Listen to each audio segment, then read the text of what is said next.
हरियाणा के चुनाव नतीजों के बाद सबसे ज्यादा अगर किसी चीज की चर्चा हो रही है तो वो है कांग्रेस की हार।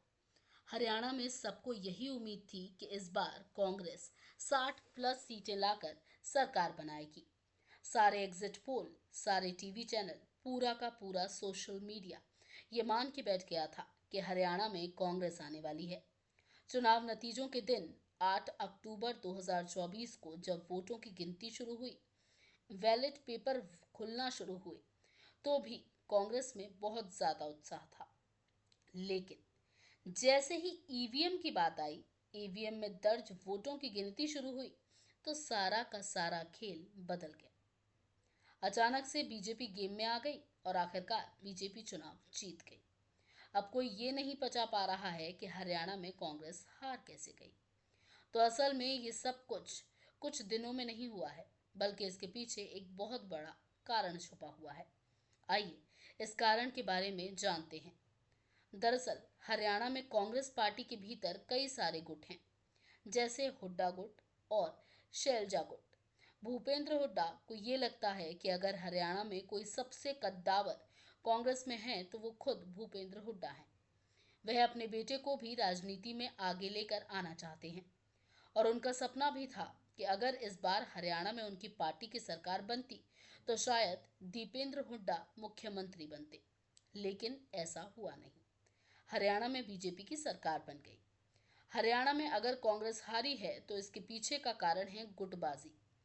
ये जो गुट बने हुए हैं कांग्रेस में, शैलजा गुट या हुड्डा गुट, ये भी नुकसान कर गए कांग्रेस को हरियाणा के अंदर।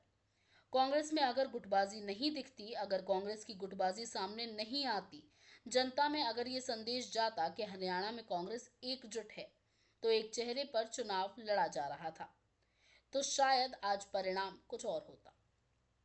ये तो रही पहली वजह। दूसरी वजह ये रही कि कुमारी शैलजा का देर से प्रचार करना। भूपेंद्र हुड्डा और दीपेंद्र हुड्डा ग्राउंड पर मेहनत कर रहे थे, हरियाणा में एक के बाद एक रैली कर रहे थे, मगर कुमारी शैलजा को भवन में जाकर बैठ गई थी। चुनाव में जब कुछ दिन शेष बचे हुए थे, जब राहुल गांधी की चुनावी रैलियां शुरू हुई, उसी वक्त जाकर शैलजा एक्टिव हुई।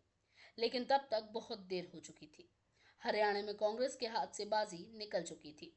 तो इसका निष्कर्ष यही है कि अगर शैलजा पहले एक्टिव हो जाती, चुनाव प्रचार और एग्रेसिव तरीके से कांग्रेस के लिए आगे हरियाणा में आती, तो कांग्रेस इस बार किंग मेकर या किंग बन जाती। लेकिन ऐसा हुआ नहीं। तीसरा कारण, हरियाणा में कांग्रेस की हार का खुद कांग्रेसी नेता ही हैं। हरियाणा कांग्रेस के नेता इतने अनाप शनाप बयान देते हैं। इन्हीं अनाप शनाप बयानों की वजह से हरियाणा में कांग्रेस को मुंह की खानी पड़ी। हरियाणा में कांग्रेस के नेताओं के विवादित बयानों ने पार्टी को मुसीबत में डाल दिया। जनता में गलत संदेश गया और इस वजह से हरियाणा में कांग्रेस की हार हो गई।